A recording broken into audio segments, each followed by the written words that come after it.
നമസ്തേ, ഞാൻ ശിവൻ, പാല brilliant studies സെൻറ്ററിൽ നിന്നും. Common university entrance exam UG 2024 May 15, 16, 17, 18 തീയതികളിൽ physics, chemistry, maths, biology, English, general test offline രീതിയിൽ നടക്കുന്നു. മറ്റ് പരീക്ഷകളെല്ലാം 18-ാം തീയതിക്ക് ശേഷം ഓൺലൈൻ മോഡിലാണ്. ഓഫ്ലൈനായിട്ട് നടക്കുന്ന ഈ എക്സാമുകളുടെ അഡ്മിറ്റ് കാർഡുകൾ CUETയുടെ വെബ്സൈറ്റിൽ പ്രസിദ്ധീകരിച്ചിരിക്കുന്നു. exams.ac.in/CUET-UG എന്ന വെബ്സൈറ്റിൽ നിന്നും ആപ്ലിക്കേഷൻ നമ്പരും ഡേറ്റ് ഓഫ് ബർത്തും ഉപയോഗിച്ച് നിങ്ങൾക്ക് അഡ്മിറ്റ് കാർഡുകൾ ഡൗൺലോഡ് ചെയ്യാം. ഇപ്പോൾ പ്രസിദ്ധീകരിച്ചിരിക്കുന്നത് 15, 16, 17, 18 തീയതികളിൽ ഓഫ്ലൈനായിട്ട് നടക്കുന്ന എക്സാമുകളുടെ അഡ്മിറ്റ് കാർഡുകൾ മാത്രമാണ്. അതിനുശേഷം ഓൺലൈനായിട്ട് നടക്കുന്ന പരീക്ഷകൾ നിങ്ങൾ ഏതെങ്കിലും അപ്ലൈ ചെയ്തിട്ടുണ്ടെങ്കിൽ പുതിയ അഡ്മിറ്റ് കാർഡ് ഡൗൺലോഡ് ചെയ്യുകയും അവ ഉപയോഗിക്കേണ്ടതുമാണ്. 15-ാം തീയതി മുതൽ നടക്കുന്ന പരീക്ഷകളിൽ നമുക്ക് എത്രത്തോളം സബ്ജക്റ്റുകളുണ്ടോ അത്രയും അഡ്മിറ്റ് കാർഡുകൾ ഡൗൺലോഡ് ചെയ്യുകയും അത്രയും പാസ്പോർട്ട് സൈസ് ഫോട്ടോ കരുതുകയും ചെയ്യണം. ഓരോ ദിവസവും ഓരോ ഷിഫ്റ്റിലും നമ്മൾ പുതിയ അഡ്മിറ്റ് കാർഡുകൾ, ഒരേ അഡ്മിറ്റ് കാർഡ് തന്നെയാണ്, പക്ഷേ അതിൻ്റെ കോപ്പി എത്രത്തോളം സബ്ജക്റ്റുകൾ നമ്മൾ ഈ ആദ്യത്തെ ഓഫ്ലൈൻ പരീക്ഷകളിൽ എത്രത്തോളം സബ്ജക്റ്റുകൾ എഴുതുന്നുണ്ടോ അത്രത്തോളം ഒരേ അഡ്മിറ്റ് കാർഡ് ഡൗൺലോഡ് ചെയ്യുകയും അത്രയും തന്നെ ഫോട്ടോ അഡീഷണലായിട്ട് കരുതുകയും ചെയ്യണം. അതായത് ഓരോ എക്സാമിനും ശേഷവും നമ്മളുടെ OMR ഷീറ്റിനൊപ്പം നമ്മൾ കൊണ്ടുപോകുന്ന അഡ്മിറ്റ് കാർഡും ആ എക്സാം സെൻറ്ററിൽ മേടിച്ചു വെക്കും. അപ്പോൾ അടുത്ത എക്സാമിന് പുതിയ അഡ്മിറ്റ് കാർഡുകൾ, ഇതേ അഡ്മിറ്റ് കാർഡ് തന്നെ പക്ഷേ മറ്റൊരു കോപ്പി ആയിരിക്കും നമ്മൾ കരുതേണ്ടത്. അതുപോലെ അറ്റൻഡ് ഷീറ്റിൽ ഒട്ടിക്കേണ്ട ഫോട്ടോയും നമ്മൾ അത്രയും കോപ്പി കരുതണം. ഉദാഹരണത്തിന് 15, 16, 17, 18 തീയതികളിൽ നാം 4 എക്സാമാണ് എഴുതുന്നതെങ്കിൽ ഈ അഡ്മിറ്റ് കാർഡിൻ്റെ 4 കോപ്പിയും 4 അഡീഷണൽ പാസ്പോർട്ട് സൈസ് ഫോട്ടോയും നിങ്ങളുടെ കൈവശം ഉണ്ടായിരിക്കണം. 18-ാം തീയതിക്ക് ശേഷം നടക്കുന്ന ഓൺലൈൻ എക്സാമിന് പുതിയ അഡ്മിറ്റ് കാർഡാണ് ഉപയോഗിക്കേണ്ടത്. അതോടൊപ്പം തന്നെ എക്സാം സെൻറ്ററിനെ കുറിച്ചും റോൾ നമ്പറിനെ കുറിച്ചും കൃത്യമായ ധാരണ ഉണ്ടാവുകയും ചെയ്യണം. ആദ്യത്തെ 4 ഓഫ്ലൈൻ എക്സാമുകളിൽ മിക്കവാറും പല റോൾ നമ്പറുകളും പല എക്സാം സെൻറ്ററുകളും ആയേക്കാം. അതുകൊണ്ട് ഓരോ ദിവസത്തെ എക്സാമിനെ സംബന്ധിച്ചും അതിൻ്റെ സമയത്തിനെ സംബന്ധിച്ചും കൃത്യമായ ധാരണ ഉണ്ടാക്കിയെടുക്കേണ്ടതാണ്. CUETയുടെ അഡ്മിറ്റ് കാർഡിൽ നമുക്ക് നമ്മളുടെ പേഴ്സണൽ ഡീറ്റെയിൽസിനോടൊപ്പം തന്നെ നമ്മൾ അറ്റൻഡ് ചെയ്തിരിക്കുന്ന എക്സാമുകളെക്കുറിച്ചും വ്യക്തമായ ഒരു ധാരണ ലഭിക്കും. CUETയുടെ ഓൺലൈൻ ആപ്ലിക്കേഷൻ ഫെബ്രുവരി ആരംഭിച്ചപ്പോൾ നാം ഏതൊക്കെ ഡിഗ്രി സബ്ജക്റ്റുകൾക്കാണ് പ്രവേശനം ആഗ്രഹിക്കുന്നുവോ അതിനനുസരിച്ചുള്ള സബ്ജക്റ്റുകളാണ് കൊടുത്തത്. ഉദാഹരണത്തിന് ICAR ഓൾ ഇന്ത്യ അഗ്രികൾച്ചറിലെ പ്രവേശനമാണ് ആഗ്രഹിച്ചതെങ്കിൽ ഫിസിക്സ്, കെമിസ്ട്രി, മാത്സ് അല്ലെ ഫിസിക്സ്, കെമിസ്ട്രി, ബയോളജിയാണ് നമ്മൾ കൊടുത്തത്. അതുപോലെ തന്നെ ഡൽഹി യൂണിവേഴ്സിറ്റികളിലെ ലാംഗ്വേജ്, ഫോറിൻ ലാംഗ്വേജ്, ഡൊമൈൻ സബ്ജക്റ്റുകൾ, ഇംഗ്ലീഷ് ആൻഡ് ഫോറിൻ ലാംഗ്വേജ് യൂണിവേഴ്സിറ്റിയിലെ സബ്ജക്റ്റുകൾ, ഇതിനൊക്കെ വിവിധ പരീക്ഷകളാണല്ലോ നാം എഴുതേണ്ടത്. അതിൽ ഏതൊക്കെ സബ്ജക്റ്റുകളാണ് നിങ്ങൾ അപ്ലൈ ചെയ്തിരിക്കുന്നതെന്നുള്ളതും അത് ഓഫ്ലൈനായിട്ട് നടക്കുന്ന എക്സാമുകൾ ഏതാണെന്നുള്ളതും നിങ്ങൾക്ക് നിങ്ങളുടെ അഡ്മിറ്റ് കാർഡിൽ നിന്നും വ്യക്തമാണ്. Physics, chemistry, maths, biology, English, general test എന്നിവയാണ് ഓഫ്ലൈനായിട്ട് നടക്കുന്നത്. അതിൻ്റെ അഡ്മിറ്റ് കാർഡാണല്ലോ ഇപ്പോൾ വന്നിരിക്കുന്നത്. അപ്പോൾ ഏതൊക്കെ എക്സാമുകൾ എഴുതുന്നുണ്ടോ അതിനനുസരിച്ച് നിങ്ങൾക്ക് ഏതൊക്കെ യൂണിവേഴ്സിറ്റികളിൽ പ്രവേശനം വേണമോ അതിനെൻ്റെ പരീക്ഷകളെല്ലാം തന്നെ അറ്റൻഡ് ചെയ്യേണ്ടതാണ്. ഇതിൽ നിങ്ങൾ അഗ്രികൾച്ചറിനാണ് പ്രവേശനം വേണ്ടതെങ്കിൽ ഇംഗ്ലീഷ് എഴുതിയില്ലെങ്കിലും കുഴപ്പമില്ല, അല്ലെ ജനറൽ ടെസ്റ്റ് എഴുതിയില്ലെങ്കിലും കുഴപ്പമില്ല.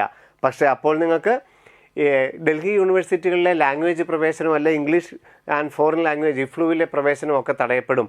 അതുകൊണ്ട് നിങ്ങൾക്ക് അറ്റൻഡ് ചെയ്യേണ്ട പരീക്ഷകളെല്ലാം തന്നെ കൃത്യമായി അറ്റൻഡ് ചെയ്യുകയും ജൂൺ 30-ാം തീയതി CUET റിസൾട്ട് പബ്ലിഷ് ചെയ്ത് കഴിയുമ്പോൾ ഏതൊക്കെ യൂണിവേഴ്സിറ്റികളിലെ പഠനമാണോ നിങ്ങൾ ആഗ്രഹിക്കുന്നത് അതിനനുസരിച്ച് വിവിധ കോഴ്സുകൾക്ക് നിങ്ങൾക്ക് അപ്ലൈ വീണ്ടും ചെയ്യാനായിട്ടുള്ള അവസരം ലഭിക്കുകയും ചെയ്യും.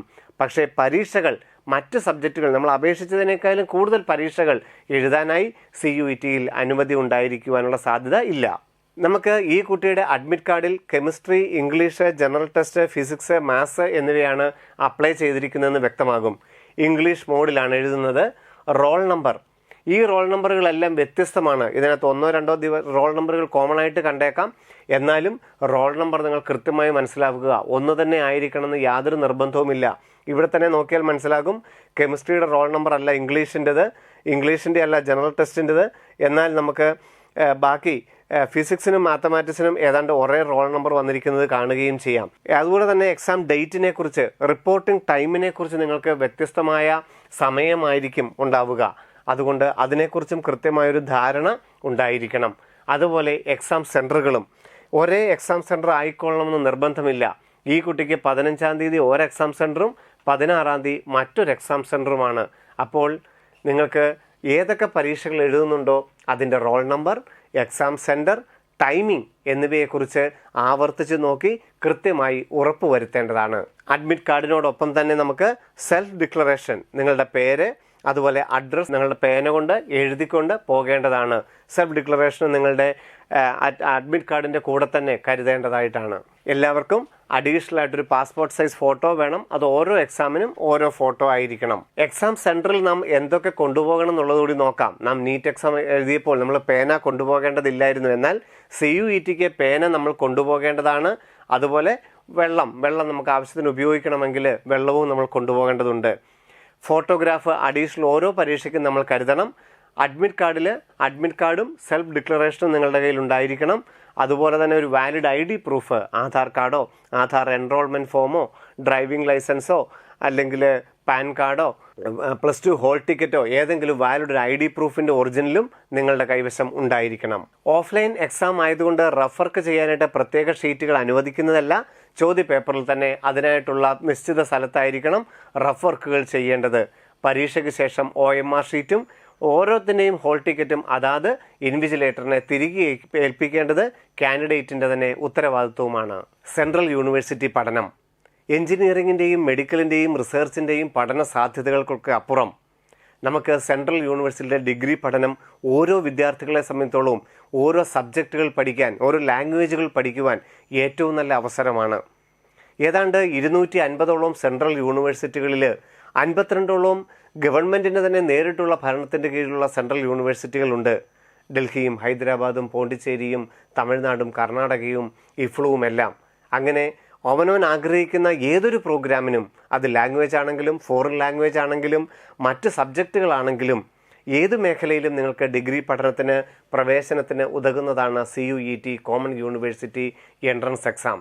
ജൂൺ 30-ാം തീയതി റിസൾട്ട് വന്നതിന് ശേഷം നാം ഏതൊക്കെ പരീക്ഷകളാണോ എഴുതിയത് അതിൻ്റെ കോമ്പിനേഷൻ അനുസരിച്ച് വിവിധ യൂണിവേഴ്സിറ്റികളിൽ നമ്മൾ അപ്ലൈ ചെയ്തിരിക്കുന്നതിന് വീണ്ടും അതാത് യൂണിവേഴ്സിറ്റികളുടെ വെബ്സൈറ്റിൽ കയറി അപ്ലൈ ചെയ്യുകയും പ്രവേശന നടപടികളുമായി മുന്നോട്ട് പോകാവുന്നതാണ്.